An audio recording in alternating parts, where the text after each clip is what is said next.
Friends, welcome back to my channel. இன்றைக்கி என்ன பார்க்க போகிறோம் அப்படின்னா ஒரு ஸ்வீட் ரெசிபி தான். அதாங்க பிரெட் குலோப் ஜாமுன். அதுக்கு தேவையான பொருட்கள் பார்த்துக்கோங்க. ஃபஸ்ட்டு நம்ம சுகர் சிரப், அதாங்க சர்க்கரை பாகு ரெடி பண்ணிடலாம். அதுக்கு 1 கப் அளவு சீனி எடுத்துக்கோங்க, 1.5 கப் அளவு தண்ணி சேர்த்துக்கோங்க. வாசனைக்காக 2 ஏலக்காவை தட்டி சேர்த்துக்கோங்க. குலோப் ஜாமுனுக்கு இன்னும் கொஞ்சம் சுவையை ஏற்றணும் அப்படிங்கிறதுக்காகத்தான் இந்த குங்குமப்பூவையும் நான் ஆட் பண்ணுறேன். இந்த குங்குமப்பூ ஆப்ஷனல் தான், உங்கள்கிட்ட இல்லைனாலும் பரவாயில்ல, விட்டுறலாம். சீனி நல்லா கரைஞ்சி கொதிச்சு வரட்டும். ஃப்ரெண்ட்ஸ், நீங்கள் இன்னும் நம்ம சேனலை சப்ஸ்கிரைப் பண்ணாமல் இருந்தீங்கன்னா ப்ளீஸ் சப்ஸ்கிரைப் பண்ணிக்கோங்க. பக்கத்தில் இருக்க பெல் ஐக்கானையும் கிளிக் பண்ணிக்கோங்க. அப்படின்னா தான் நான் இந்த மாதிரி வீடியோஸ் போட்டதும் உங்களுக்கு நோட்டிஃபிகேஷனில் காட்டும். நீங்களும் அந்த வீடியோஸை உடனே பார்க்கலாம். சீனியெல்லாம் நல்லா கரைஞ்சி கொதிக்க ஆரம்பிச்சிருச்சு. இப்போ அடுப்பை லோ ஃப்ளேமில் வச்சுக்கோங்க. அது பாட்டுக்கு கொதிச்சிக்கிட்டு இருக்கட்டும். நம்ம அதுக்குள்ளே ப்ரெட்டை வச்சு ப்ரெட் பால்ஸ் வந்து எண்ணெயில் பொரிச்சு எடுத்துகிட்டு வந்துடலாம்.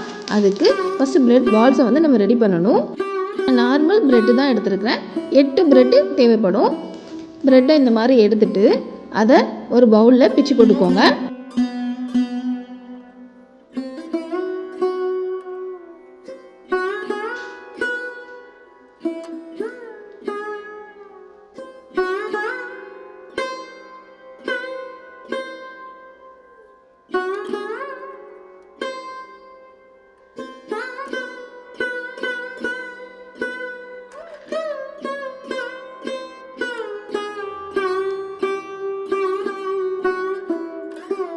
எட்டு ப்ரெட்டை வந்து பிச்சு வச்சாச்சு. அடுத்ததாக சூடான பால் எடுத்துக்கோங்க. கொஞ்சம் கொஞ்சமாக தான் பாலை ஆட் பண்ணி நம்ம இந்த ப்ரெட்டை நல்லா பிசைஞ்சு விடணும். கொஞ்சமாக பால் சேர்த்ததுக்கப்புறமா 1 டீஸ்பூன் அளவுக்கு நெய் சேர்த்துக்கலாம்.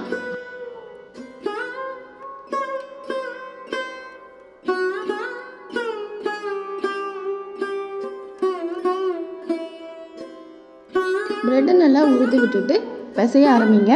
தேவைப்பட்டால் சூடான பால் இருக்குல்ல, அதை கொஞ்சம் கொஞ்சமாக சேர்த்துட்டு சப்பாத்தி மாவு பிசைகிற மாதிரி நல்லா பிசைஞ்சிடலாம். தண்ணி எதுவும் சேர்க்கக்கூடாது.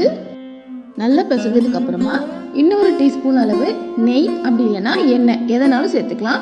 சேர்த்துட்டு இன்னும் கொஞ்சம் நல்லா பிசைஞ்சு விடுங்க. எண்ணெய் இல்லைன்னா நெய் சேர்க்கறதுனால நமக்கு இந்த மாவு பிசைகிறோம் பார்த்திங்களா, அப்போது ஒட்டாமல் கொஞ்சம் நல்லா வரும். அதுக்கு தான் 1 டீஸ்பூன் நெய்யை இப்போவும் சேர்த்துருக்குறோம். ஓகே, ப்ரெட்டை நல்லா மாவு போல் பிசைஞ்சு எடுத்தாச்சு.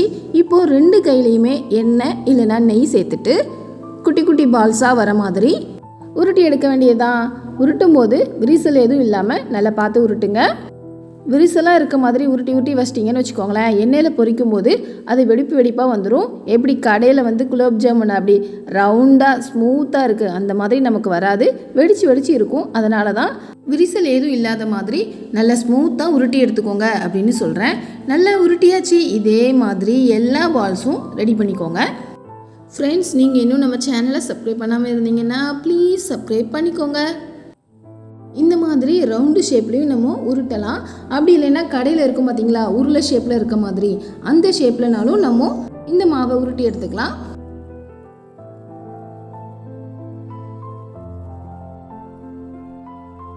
உங்களுக்கு 2 ஷேப்பில் எந்த ஷேப் ஈஸியாக கடகடன் பண்ணி முடிச்சிருவீங்கன்னு தோணுதோ அந்த ஷேப்பில் எல்லா மாவையும் செஞ்சு வச்சுக்கோங்க.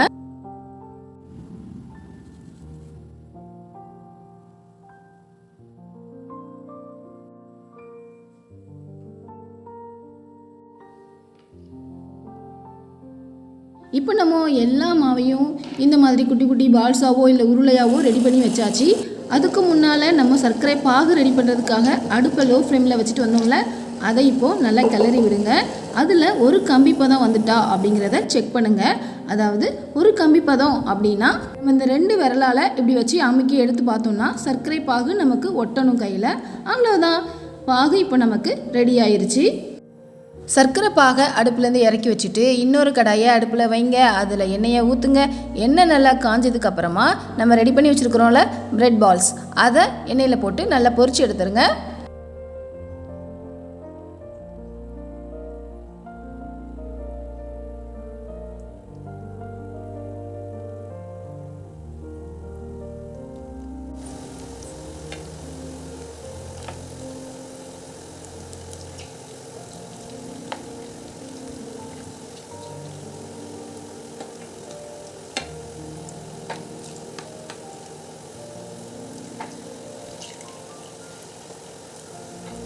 எல்லா பால்ஸும் நல்லா பொன்னிறமாக வர வரைக்கும் நல்லா பொரிச்சதுக்கப்புறமா அதை வெளியே எடுத்துட்டு சூடாக நம்ம ரெடி பண்ணி வச்சுருக்கோம்ல சர்க்கரை பாகு, அந்த பாகில் சூட்டோட போட்டுற வேண்டியதுதான்.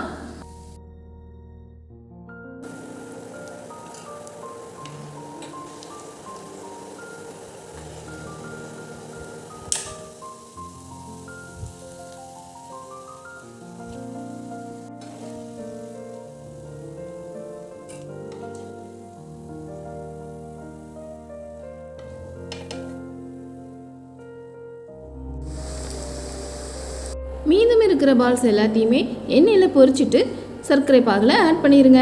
அவ்வளோதான்.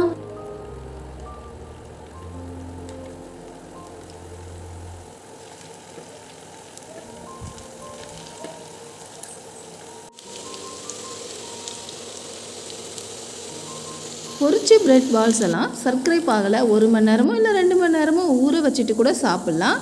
நல்ல ஜூஸியாக இருக்கும். அப்புறம் கூட எடுத்து சாப்பிட்லாம், இல்லைன்னா அப்படியே எடுத்து சாப்பிட்டாலும் ரொம்ப டேஸ்ட்டாக தாங்க இருக்கும். ரொம்ப ரொம்ப ஈஸியான ஜூஸியான பிரெட் குலோப் ஜாமுன் வீட்டிலையே தயார். இதை நம்ம அப்படியே சாப்பிட்லாம். இன்னும் கொஞ்சம் கார்னிஷ் சேர்த்தி பார்க்குறதுக்கு அழகாக டேஸ்ட்டாக சாப்பிடணும் அப்படின்னு நினச்சிங்கன்னா பாதாம் இல்லை முந்திரி பருப்பை இந்த மாதிரி பொடி பொடியாக கட் பண்ணி அது மேலே தூவிட்டு அப்புறம் சாப்பிட்டு பார்த்தீங்கன்னா டேஸ்ட் அல்லும். ஓகே ஃப்ரெண்ட்ஸ், இந்த சுவையான பிரெட் குலோப் ஜாமுனை நீங்களும் வீட்டில் ட்ரை பண்ணி பார்த்துட்டு டேஸ்ட் எப்படி இருந்துச்சுன்னு மறக்காமல் கமெண்ட் பண்ணுங்கள். உங்கள் ஃப்ரெண்ட்ஸ்க்கும் இந்த குலோப் ஜாமுனை ஷேர் பண்ணுங்கள். இது மாதிரி டேஸ்டியான ரெசிபிக்கு நம்ம சேனலை சப்ஸ்கிரைப் பண்ணுங்கள். எங்களை மாதிரியே உங்களுக்கும் இந்த குலோப் ஜாமுன் ரொம்ப பிடிக்கும் அப்படின்னா இந்த குலோப் ஜாமுனுக்கு ஒரு லைக்கை போடுங்க. இதே மாதிரி வேறொரு டேஸ்டியான ரெசிபியில் மீண்டும் சந்திக்கலாம். தேங்க்யூ, பாய்.